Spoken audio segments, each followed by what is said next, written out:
bienvenidas a este su nuevo podcast, Fast Track Podcast. Yo soy Dai Y yo soy Isa. y estamos muy contentos de tenerlos aquí escuchándonos y viéndonos en este nuestro primer episodio. Así es, amigos, amigas que están en su casa, en su trabajo, desde en donde nos estén viendo, bienvenidos, bienvenidas a este nuevo proyecto que estamos inaugurando, mi querida amiga y colega Dayana y pues su servidora Isa. Y es que cómo nace este proyecto, amigos, les vamos a contar un poquito acerca de cómo es que ahora tenemos este gran podcast.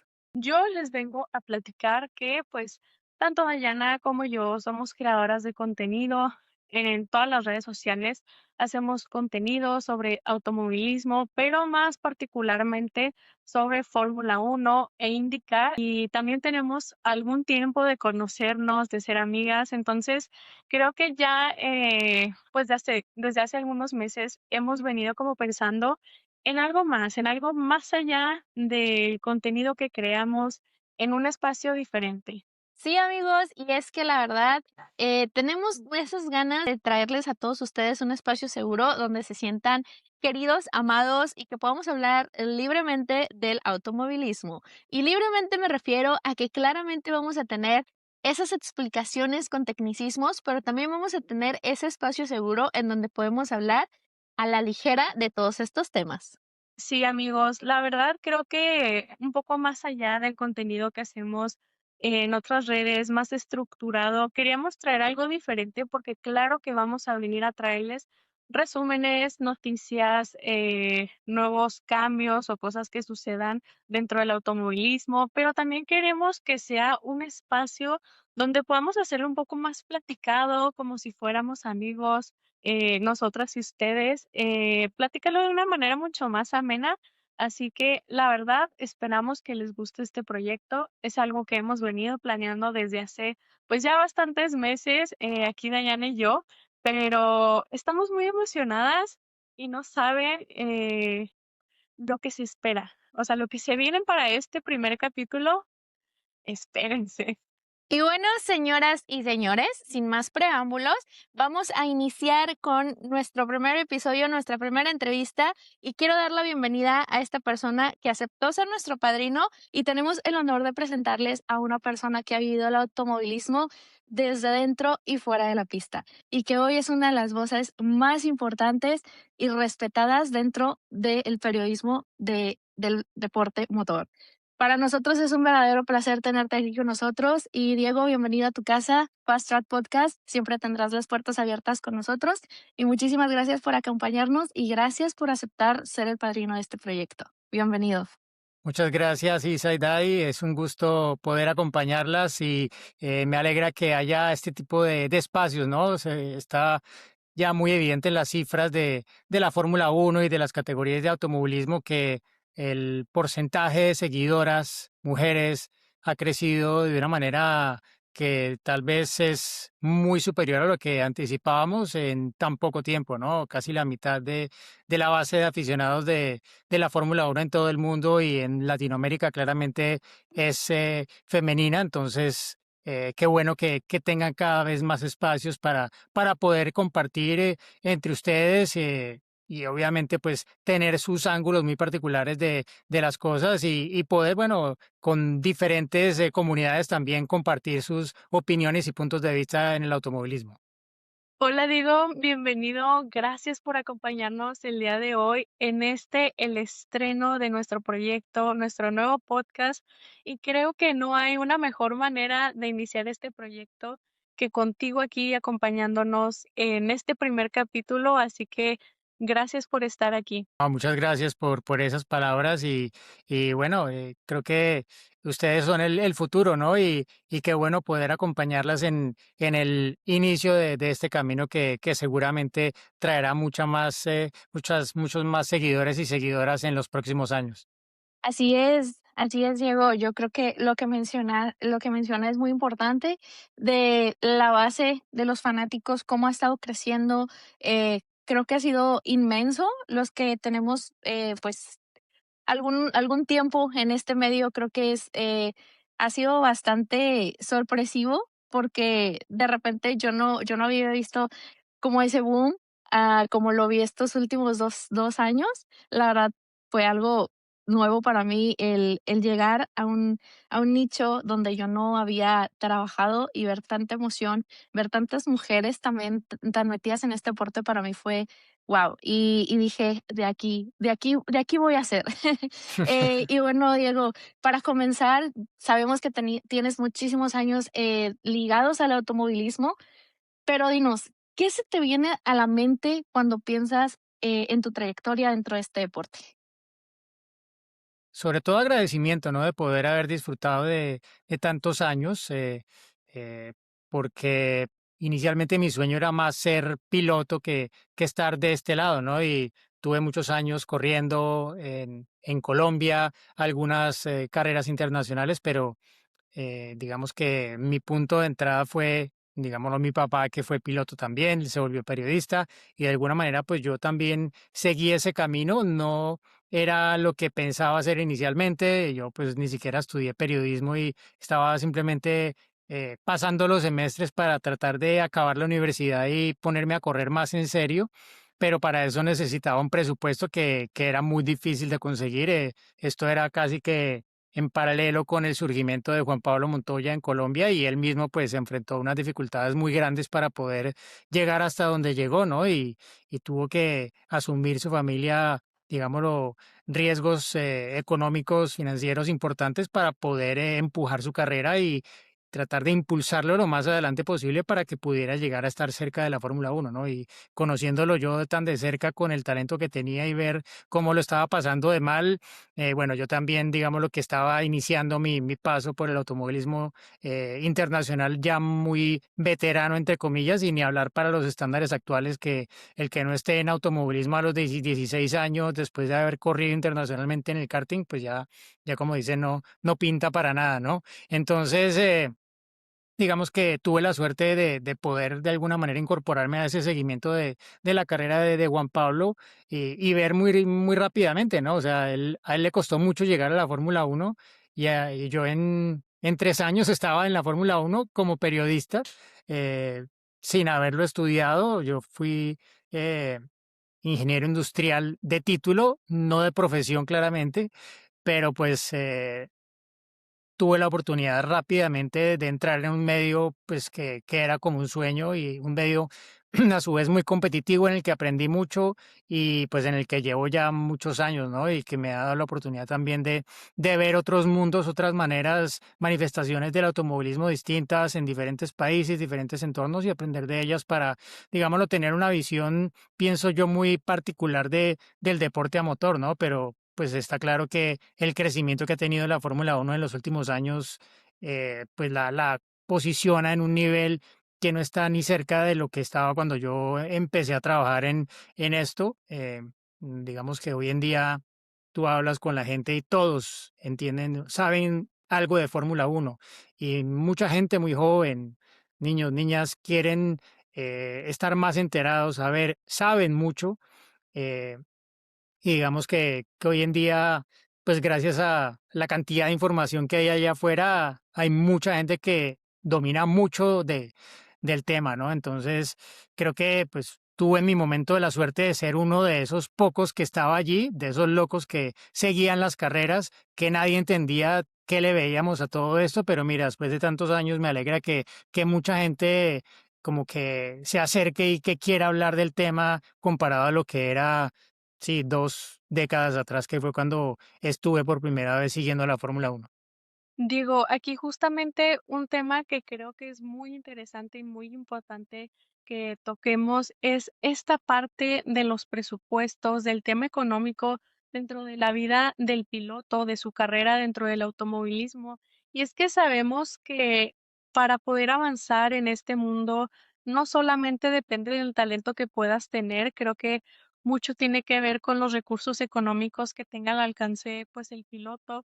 Y me gustaría que nos platicaras de qué manera ves tú este cambio o como este contraste de el tema de los presupuestos y económico, de cómo lo vives tú cuando fuiste piloto, cuando estuviste corriendo y cómo lo ves en pilotos actuales, porque sabemos que una de las herramientas que tienen estos pilotos actualmente es el tema de las redes sociales para darse una mayor exposición, para poder conseguir patrocinadores. ¿Cómo ves tú estos dos escenarios?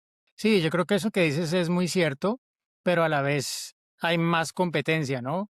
Porque todos pueden hacerlo. Lo que sí es cierto es que quien mejor lo haga y mejor venda su historia, pues probablemente tendrá más chances de conseguir ese apoyo.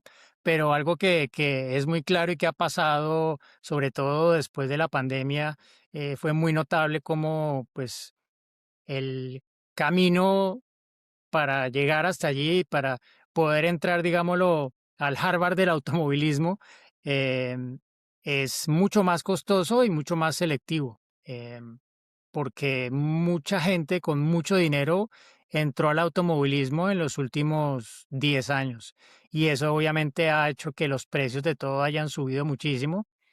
Un asiento en la Fórmula 4, en la Fórmula 3, en la Fórmula 2 vale fácilmente en algunos casos el doble de lo que valía hace 10 años, ¿no? Y esos asientos son pues muy escasos, ¿no? Hace 10 años probablemente los equipos, algunos la pasaban mal para llenar un asiento durante toda la temporada porque muchos pilotos se quedaban cortos con el presupuesto antes de poder llegar al final de la temporada. Hoy en día, si no hay uno, fácilmente se reemplaza porque hay gente con el dinero en la mano en fila para poder llenar un asiento en cualquiera de estas categorías, ¿no? Incluso en la Fórmula 2 que estamos hablando de millones de dólares, ¿no? Entonces, eso ha hecho que haya una competencia muy, muy fuerte para poder llegar arriba y tampoco el ser campeón de la Fórmula 2 garantiza que vas a poder correr Fórmula 1, ¿no? Y ahí está el caso pues del más reciente campeón de la Fórmula 2, Leonardo Fornaroli, que hace parte ahora del programa de pilotos de McLaren, pero quién sabe si algún día llegue a correr en Fórmula 1, ¿no? Es incierto, ¿no? Y pues hay muchos pilotos muy buenos latinoamericanos que tenemos este año una gran representación en la Fórmula 2, también en la Fórmula 3, pero en particular en la Fórmula 2 no creo que haya habido antes tantos pilotos de nuestros países allí y varios de ellos tienen un chance legítimo de ser grandes protagonistas, ¿no? Pero dar el siguiente paso va a ser muy complicado y casi que requiere el apoyo de todo un país para que un piloto pueda aspirar a eso, más allá de los resultados y los puntos en la superlicencia que lo avalen deportivamente ante la federación. Es que justamente era una de las preguntas que teníamos preparadas, que yo quería hacerte, era esto, que tenemos una representación latinoamericana en Fórmula Uno con Checo, y vemos que es grandísimo, o sea, es una forma de decir a todos los hispanohablantes latinoamericanos, decir: "Aquí estamos". Pero es bien importante, como dices, apoyar las demás categorías, porque, por ejemplo, de este lado que yo me especializo un poco más en IndyCar, tenemos a Patricio O'Ward, y sí tiene un boom, pero no a una escala tan grande como Checo. Y es donde yo te iba a preguntar, iba a decir como, ¿tú qué crees que se necesitaría o qué mercado se necesita buscar para que hubiera ese mismo alcance para las demás categorías? Sí, yo creo que es difícil, inevitablemente, pues siempre va a haber una categoría que ale más el interés de la gente y pues la Fórmula 1 es el tope del automovilismo, sin duda, ¿no? La IndyCar obviamente tiene mucho arraigo en México por toda la historia que creó con Adrián Fernández, sobre todo en su momento, y que de allí de alguna manera también pues salieron impulsos que luego le permitieron a Checo llegar a donde estaba, ¿no? Porque Telmex primero apareció como patrocinador de Adrián Fernández y allí estaba el papá de Checo y luego todo eso se juntó y de alguna manera pues llegamos a lo que tenemos hoy en día y sigue allí, ¿no? Telmex apareciendo como patrocinador de Checo en este regreso a la Fórmula 1 con Cadillac. Entonces, sí, yo creo que es inevitable, pero bueno, para Pato creo que sus mejores días probablemente todavía están por venir. El día que él gane las 500 millas de Indianápolis, creo que subirá a un punto importante su popularidad en México y en general, pues para él creo que ese es su gran objetivo. Creo que ser campeón de la IndyCar es importante, pero a nivel de reconocimiento, ser el campeón de las 500 millas de Indianápolis lo es bastante más y la historia de Patricio que tiene con la carrera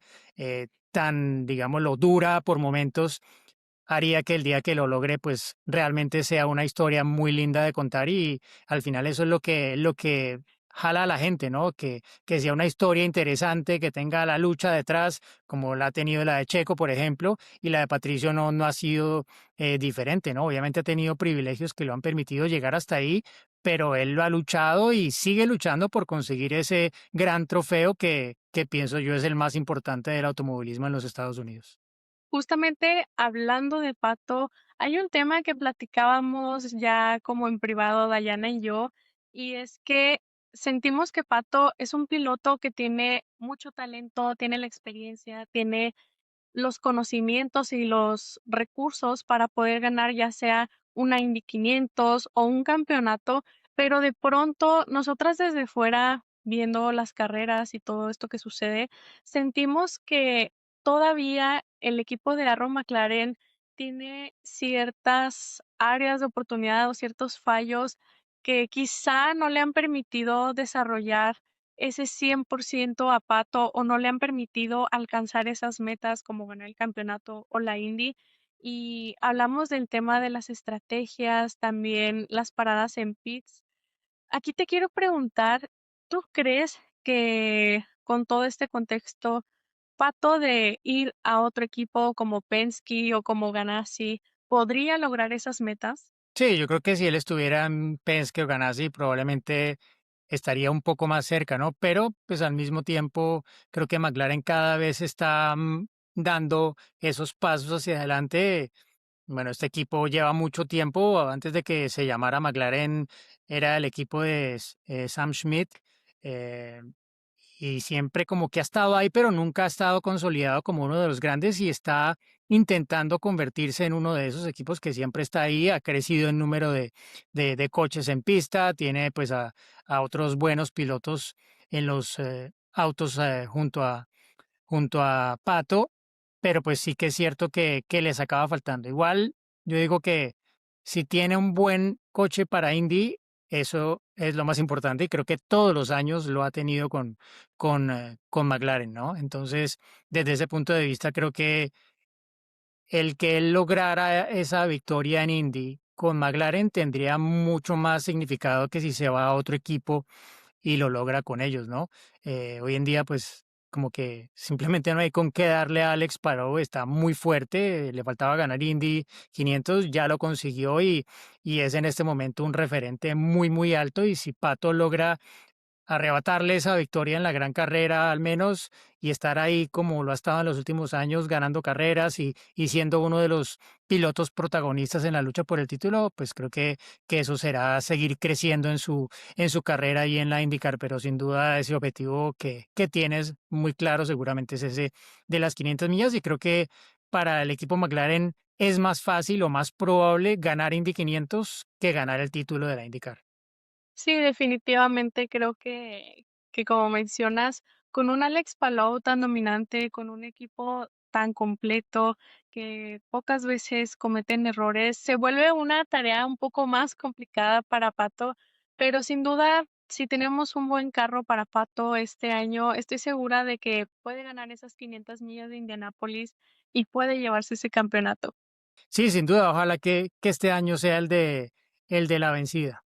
Con tu experiencia, al haber estado ya previamente en años pasados dentro de pista como piloto y luego posteriormente te vemos en pista desde el ámbito del periodismo, ¿de qué manera crees que ha cambiado la forma en que ves las carreras, que las percibes, que las analizas y también en que las comunicas, lo que sucede dentro de pista o las carreras?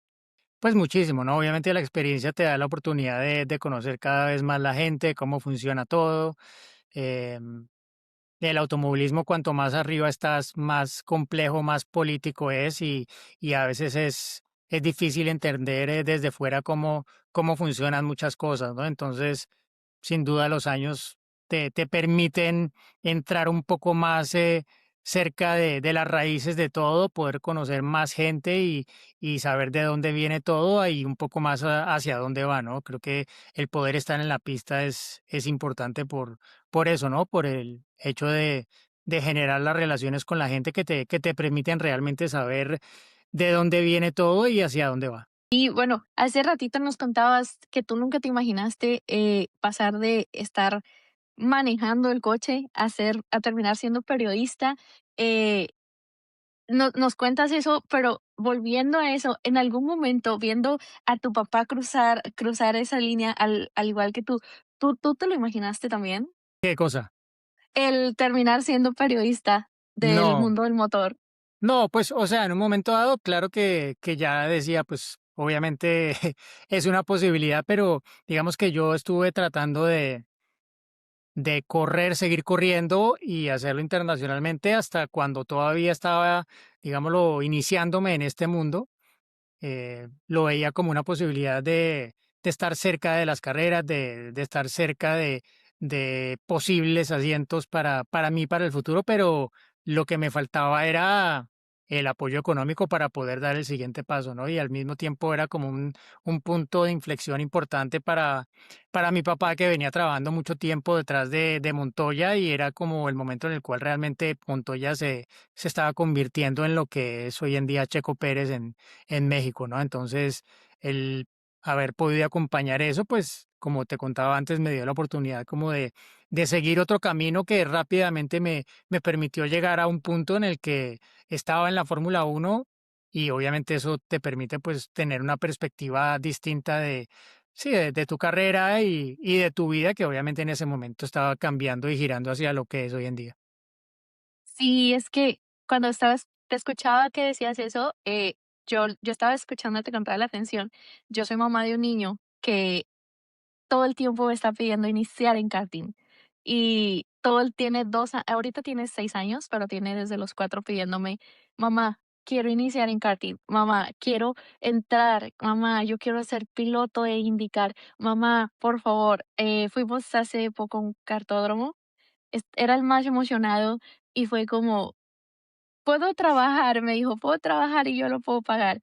Y creo que es muy choqueante para un niño de 6 años el saber que se tiene que manejar mucho dinero para cumplir su sueño. Entonces, como en el área de los padres, en este caso yo como mamá, sí es un poco, no preocupante, pero sí es como el estar constantemente diciendo: "¿Cómo lo voy a hacer para lograr su sueño?", si cada vez los niveles económicos para entrar al mundo del deporte cada vez son más altos. Entonces, es como, ¿qué consejo darías como en ese aspecto para nosotros como padres y a los niños como que tienen ese sueño? Sí, obviamente es difícil, ¿no? Y creo que todos los que hemos estado en este deporte en algún momento, pues hemos tenido que como que tomar decisiones, ¿no? Porque conforme vas avanzando, nunca va a ser más económico, siempre va a ser todo más caro. Okey. Si eres lo suficientemente bueno y tienes la suerte de que alguien te vea y te empiece a apadrinar, pues tienes, bueno, ese apoyo y es una suerte, pero igual cada carrera te lo vas a tener que seguir ganando para que se mantenga y para que siga creciendo, porque, como te decía, cada vez tienes que conseguir un presupuesto mayor para poder colocarte en posición de mostrarte en ese gran escenario que es una Fórmula 3, una Fórmula 2, y poder aspirar a más, ¿no? Pero pues de alguna, de alguna manera hay que empezar. eh, los grandes talentos, pues obviamente encuentran luego el camino si tienen la disciplina, y creo que pues es importante eso, ¿no? Tener la convicción y la disciplina, tocar muchas puertas, y en este deporte pues toca recibir muchos no por respuesta para poder seguir adelante, pero como todo, ¿no? Incluso hay que decir que no todos van a llegar, ¿no? Y la pirámide se hace muy, muy estrecha, con lo cual, pues no necesariamente es un fracaso si no llegaste a la Fórmula 1, porque hay muchas otras formas de mantenerte en el medio y crecer como profesional dentro del automovilismo. Pero claro, si tienes la oportunidad y el sueño, pues hay que trabajar por él, luchar por él, y si los padres pues lo ven y quieren apoyar, pues qué bueno, ¿no? Pero claro, hay que tener muy claro que, que es un deporte costoso y que hay que, que hay que manejar bien las finanzas porque familias que se han gastado todo el dinero en esto, hay muchas y al final, pues no queda, no hay forma de recuperarlo, ¿no? Para muchas familias que apoyan a sus hijos durante años, no hay la manera de ver un retorno a la inversión que hicieron durante tantos años, ¿no? Pero pues muchos padres lo hacen porque es el sueño de sus hijos y si tienen la manera de hacerlo y encuentran la forma de convencer al uno y al otro de que tienen que apoyar a su hijo, pues lo van a hacer, ¿no? Y así en algún momento también lo hizo mi papá conmigo, luego pues yo iba y buscaba a los patrocinadores y tocaba mil puertas, un patrocinador se caía, tenía que ir a buscar el otro, les enviaba informes y fotos de las carreras cada lunes después de que corría, y así me mantuve durante mucho tiempo, pero claro, hoy en día el estándar que hay para todo esto es muy alto y hay que, sí, estar en todos los ámbitos, ¿no? Empezando por la imagen, ¿no? Y las redes y todo esto, tampoco volverse loco cuando es un niño, porque pues ve uno también cuentas de niños que apenas acaban de comenzar a correr en karts y ya es como que tienen preparador físico, jefe de prensa, alguien que le maneja las redes, bueno, absolutamente todo, ¿no? Creo que lo primero es que, pues, que el niño juegue, ¿no? Porque al principio va a ser más un juego que una competencia, pero poco a poco va a tener que convertirse en algo que conlleve mucha disciplina y eso creo que siempre va a ser muy bueno para la formación de cualquier niño. Aquí este tema que tocan sobre el karting, los niños empezando a una edad muy temprana, me parece muy interesante y es que como contexto digo, pues yo soy psicóloga y desde que empecé a consumir el automovilismo, siempre me ha interesado como ver un poco más esta parte humana del piloto, no solo la estadística, el rendimiento que pueda llegar a tener, sino más allá, esta parte humana. Y justamente algo bien interesante es que los niños en el kart empiezan pues a una edad muy, muy temprana y sabemos que esto conlleva mucha disciplina, mucha dedicación y quizás no llevar un estilo de vida común al que llevan pues otros niños. Entonces, aquí me gustaría preguntarte de qué manera se vive como piloto desde una edad tan temprana, tan joven, pues pasar su vida o este proceso de una manera diferente a otros niños, cómo lo viven a nivel psicológico o emocional. Sí, obviamente es muy difícil para un joven, un niño, un adolescente que decide seguir seriamente el camino del deporte y en este caso del deporte motor, pese a que no sea tan atlético en principio como lo puede ser, no sé, la gimnasia o el fútbol o tal vez otros deportes, sí que requiere también mucha disciplina, ¿no? Entonces, para muchos de estos jóvenes, pues la vida no es como la de cualquier adolescente, eh, la vida social es muy distinta. Creo que obviamente con la percepción que hay hoy en día de un piloto versus lo que era hace 20 años, probablemente pues eso también cambia la forma en la que se puede llevar, pero sin duda que es distinta y requiere muchos sacrificios, ¿no?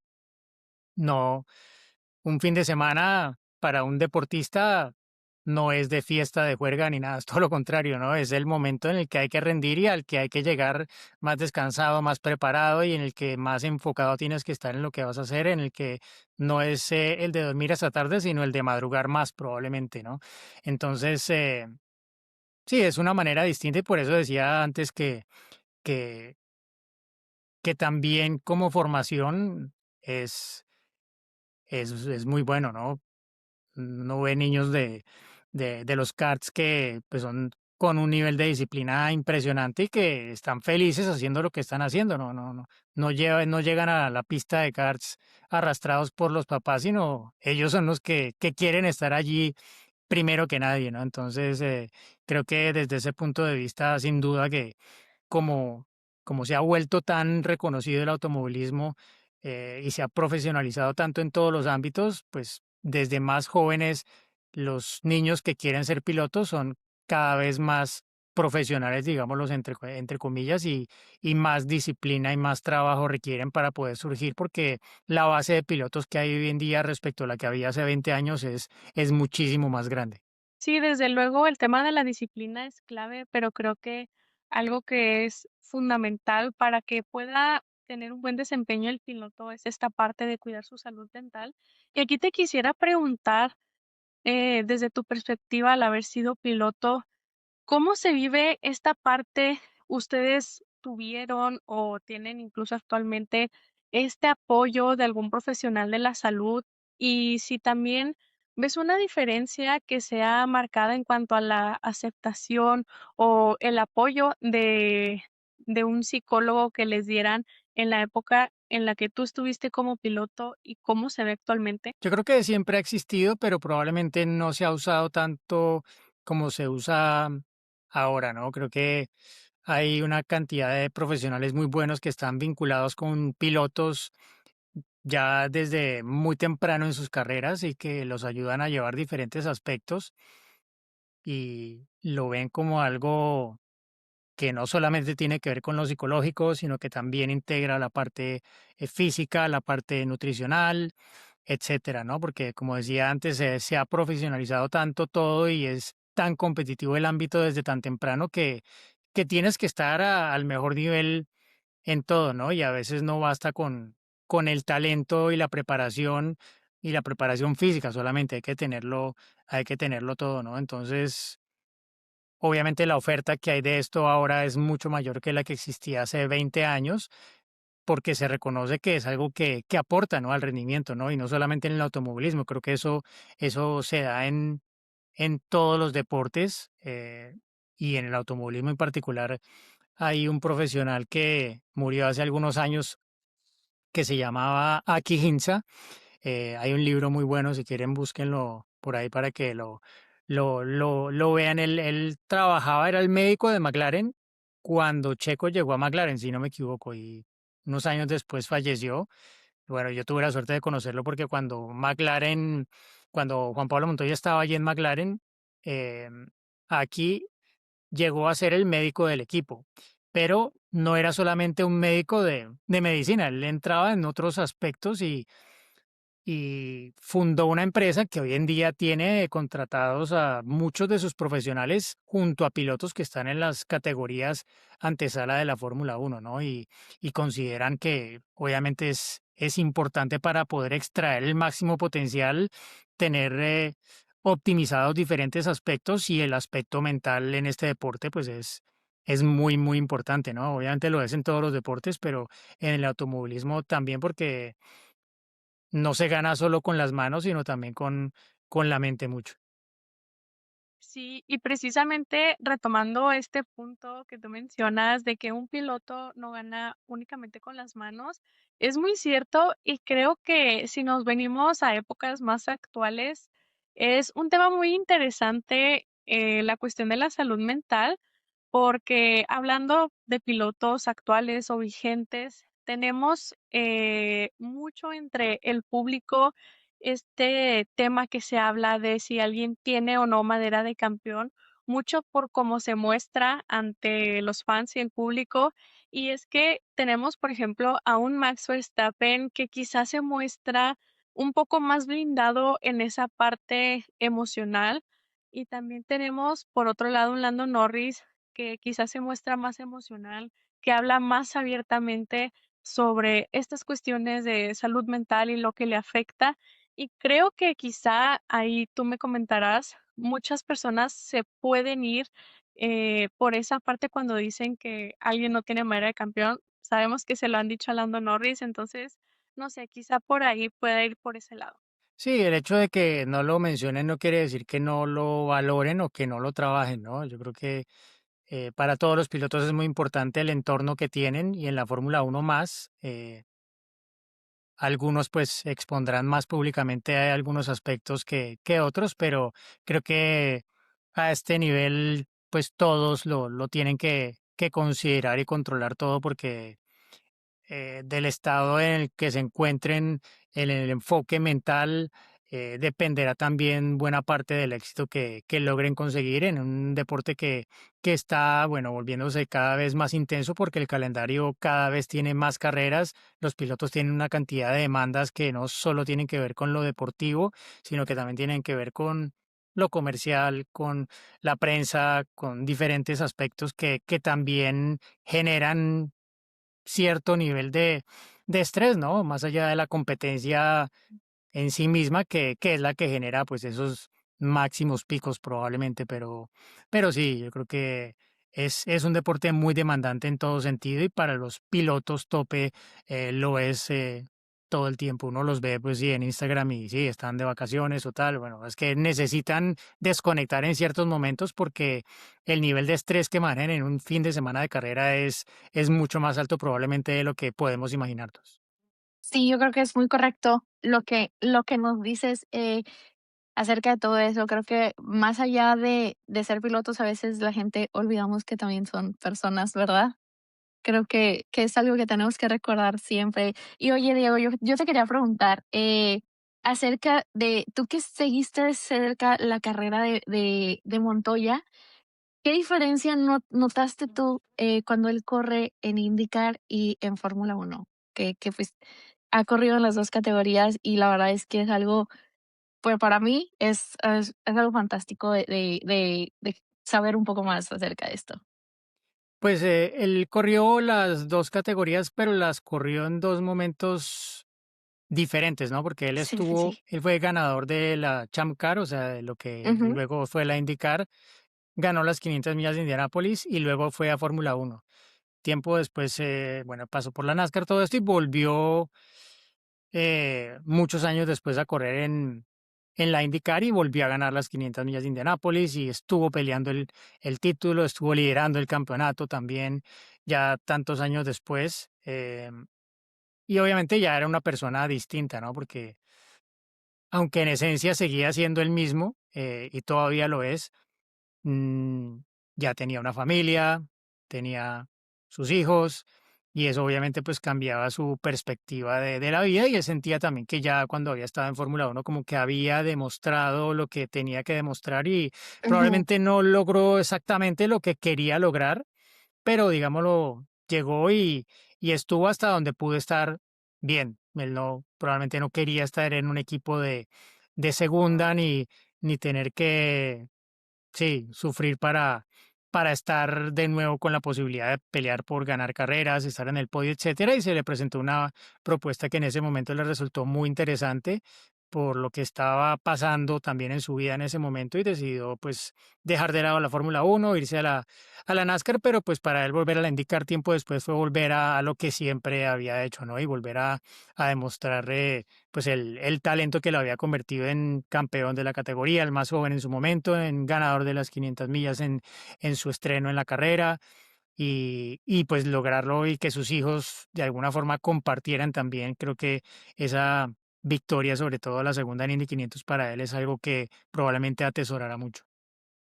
Bien, y por ejemplo, Diego, ¿tú crees que, tanto como Checo, como Juan Pablo, como Pato, como Dani Suárez, tú crees que ellos, nos dan como nosotros, periodistas, creadores de contenido, nos dan como esa puerta abierta para cubrir un poco más lo que es el automovilismo para las personas latinoamericanas o hispanohablantes? Porque es bien sabido que normalmente, pues, son prensas, tanto inglesas como estadounidenses los que cubren estos eventos.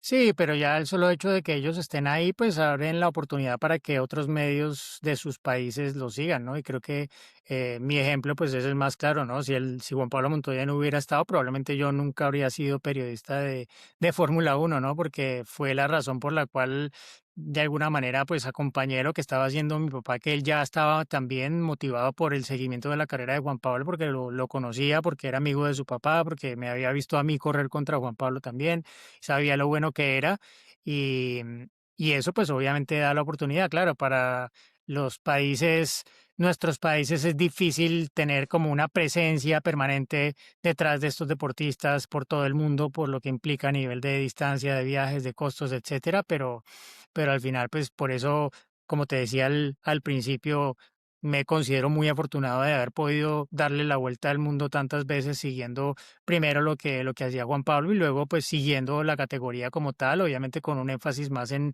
nuestros representantes latinoamericanos y en los últimos años en particular en México, pero siempre con esa motivación, ¿no? Que es lo que al final abre la puerta para que todos pues tengamos ese interés, y no dudo que el crecimiento de la base de aficionados en Latinoamérica también viene de alguna manera impulsado por el tener esos pilotos que pues para este año serán un piloto argentino, un piloto mexicano y un piloto brasileño, más todos los representantes que habrá en la Fórmula 2 y en la Fórmula 3. No, y la verdad, pues agradecer también porque yo creo que te has vuelto una figura muy querida, muy respetada en México. Te queremos muchísimo. Creo que habemos muchas personas que en su momento llegamos antes a transmisiones solamente para escuchar tus análisis. La verdad, siento que en México te tenemos muchísimo cariño y no dudo que en demás otros países. Yo, por ejemplo, que vivo en Estados Unidos, para mí era más fácil entrar, escuchar tu análisis, y de verdad creo que te has ganado el respeto de todos los mexicanos, de todos los que seguimos tu trayectoria al deporte. Y pues agradecer que terminara siendo periodista, porque creo que eres uno de los más grandes y de los que más cariño tiene.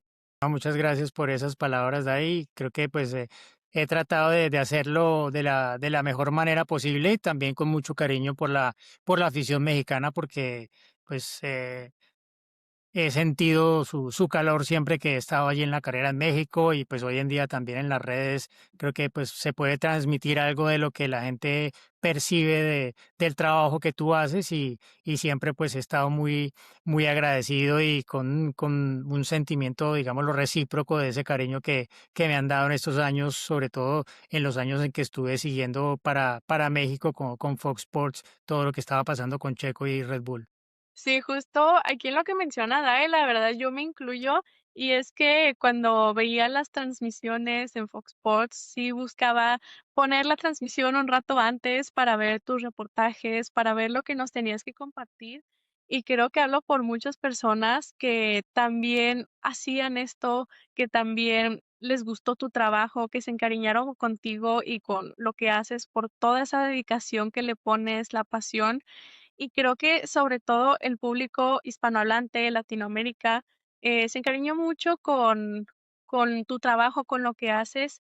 Y aquí te quisiera preguntar, sabemos que en muchas otras carreras fuera de Latinoamérica, hablando en otros países, Australia, Estados Unidos, Europa, etcétera, también va mucho la comunidad hispanohablante a estas carreras. Y aquí te quiero preguntar si hay alguna experiencia que recuerdes al haberte topado a este público en las carreras, algún recuerdo que tengas que guardes con mucho cariño o que aprecies mucho. No, muchos, obviamente, gente en Canadá, me acuerdo, me llevaron unos muñequitos que hicieron míos como en felpa, con toda la vestimenta de Fox Sports. En Brasil también una vez, bueno, en México ni hablar, siempre me devuelvo de México con muchos regalos de la gente.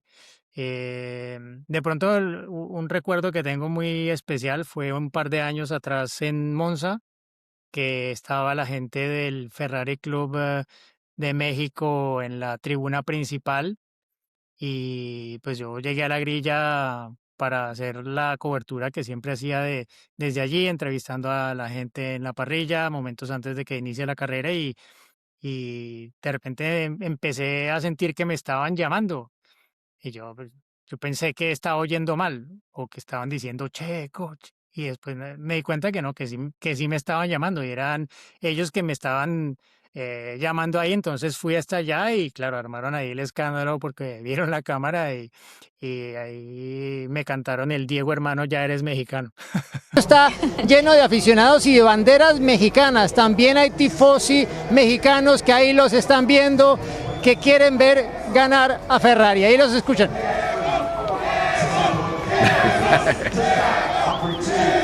¿Dicen Diego o Checo? Diego, Diego, Diego.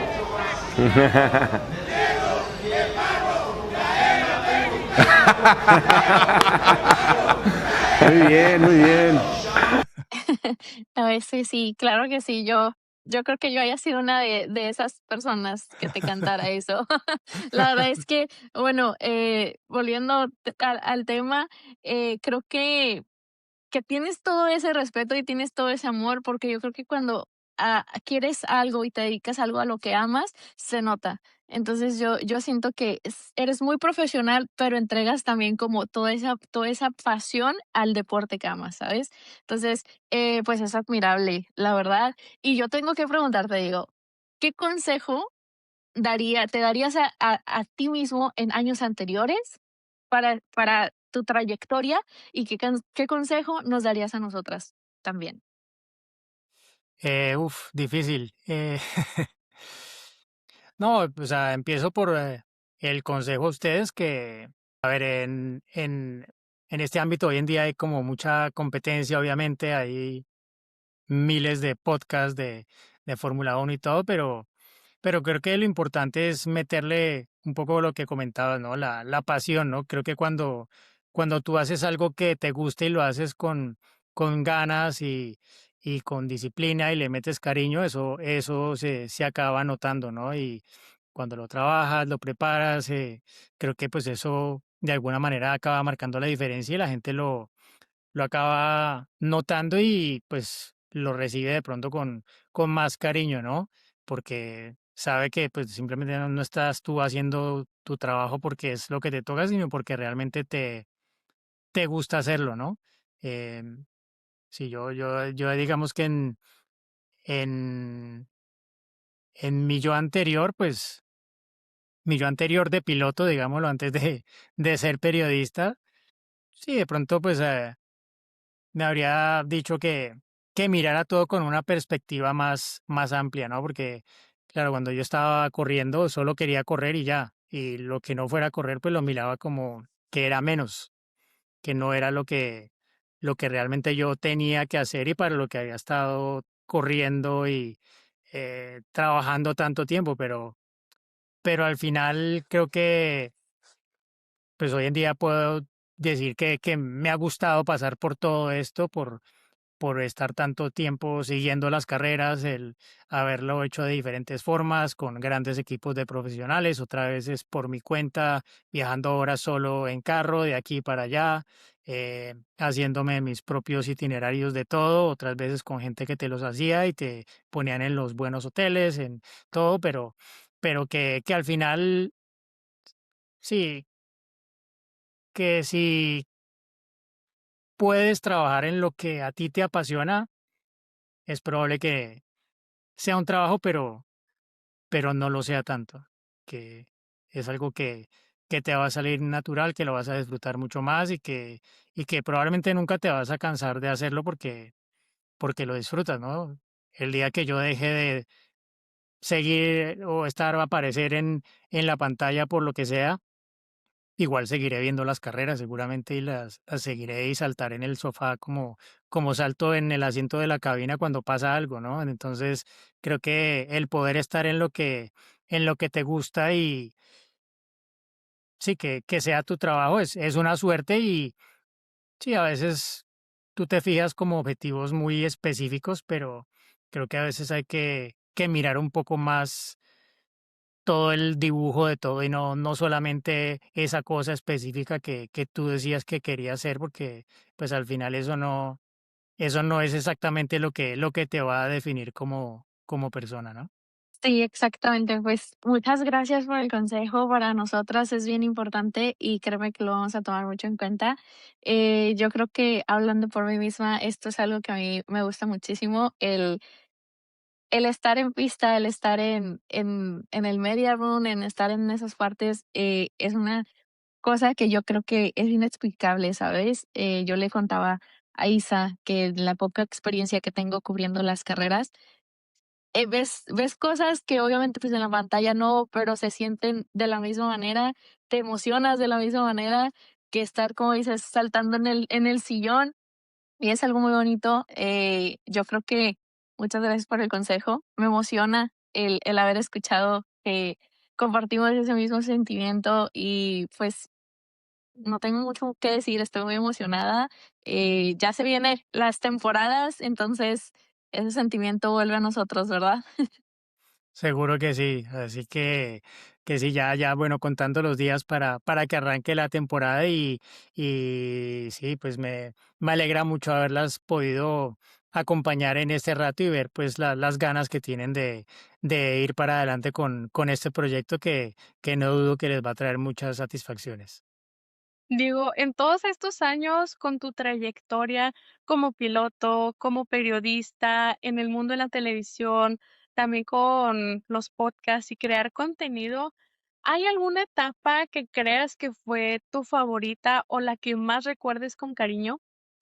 Mm, uy, difícil.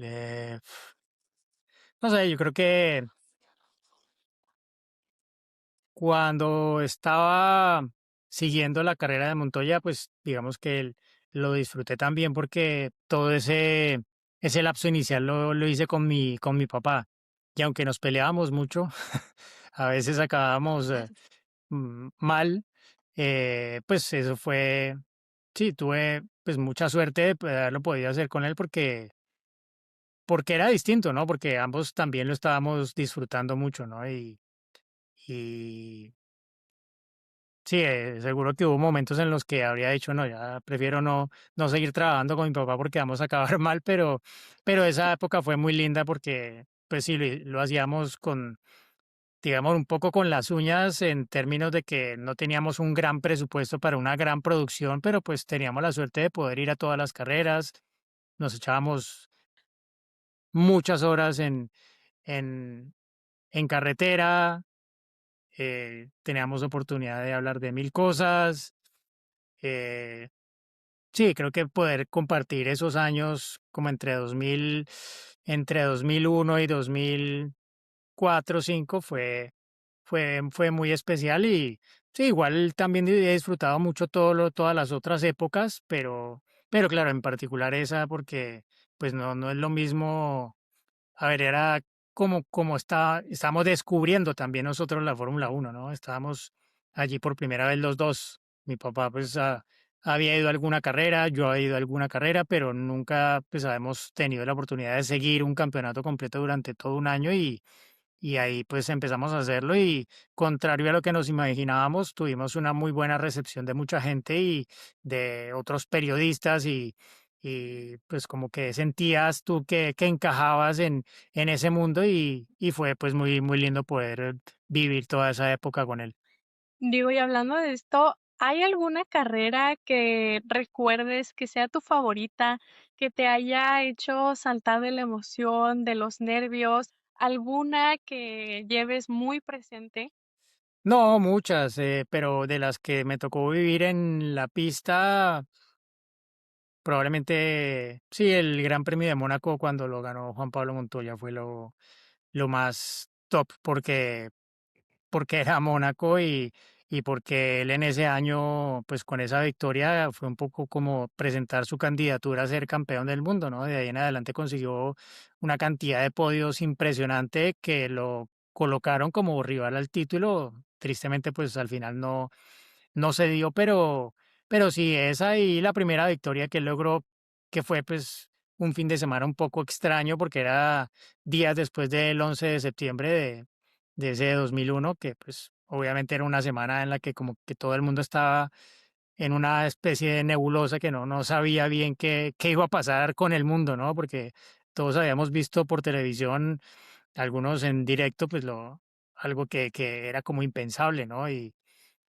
días después estar en una carrera de Fórmula 1 y pues que al final haya salido ganando Montoya por primera vez, escuchar el himno nacional en la Fórmula 1 pues fue obviamente algo muy especial.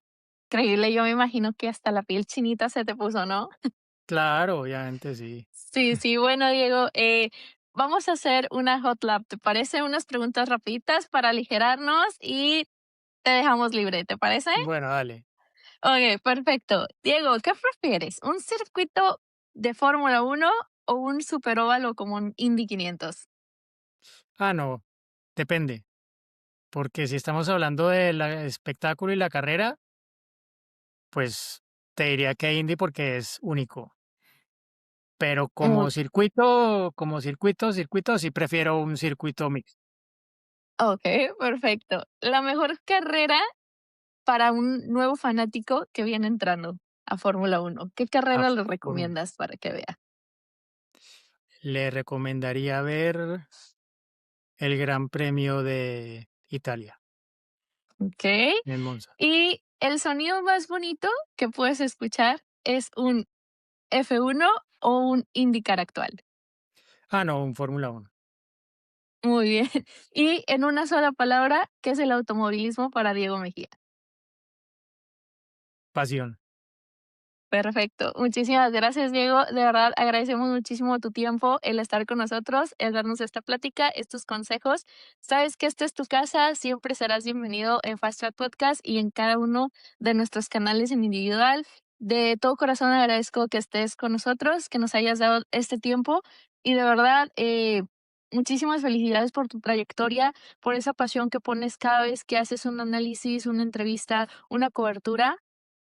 Yo creo que eres uno de los periodistas y una de las personas que tiene mucho que enseñar y del que tenemos que tener esa admiración. Nada, muchas gracias de nuevo por esas palabras, Dai, Isa, bueno, seguirme también en estos años y bueno, ojalá que queden muchos más por seguir de alguna manera creciendo en este deporte. Muchas gracias, Diego, por haber estado aquí con nosotras hoy. La verdad que estamos muy contentas de poder haber compartido este espacio contigo, que nos compartieras un poco de lo mucho que sabes, de tu experiencia y pues sabes que aquí tienes tu casa. Gracias por ser el padrino de este podcast. Muchas gracias, Isa. De nuevo, muchas gracias y bueno, la mejor de las suertes con este proyecto que siga tomando velocidad y bueno, paradas en pits, pero solo para cambiar neumáticos. Muchas gracias. Diego, última pregunta que Isa quiere dejar pasar esa oportunidad. Tu predicción de Fórmula 1 para 2026. Todo el mundo está poniendo a Mercedes y a Russell como campeones. Es difícil ir en contra de eso. Eh, Ojalá que fuera Ferrari y Leclerc. Muy bien, muy bien. Me gusta, me gusta. Apoyo esa predicción. Vamos a ver. Bueno, muchísimas gracias, Diego. Muchísimas gracias a todos los que van a escuchar este episodio. Muchas gracias por seguirnos. Y pues nada más que agradecer.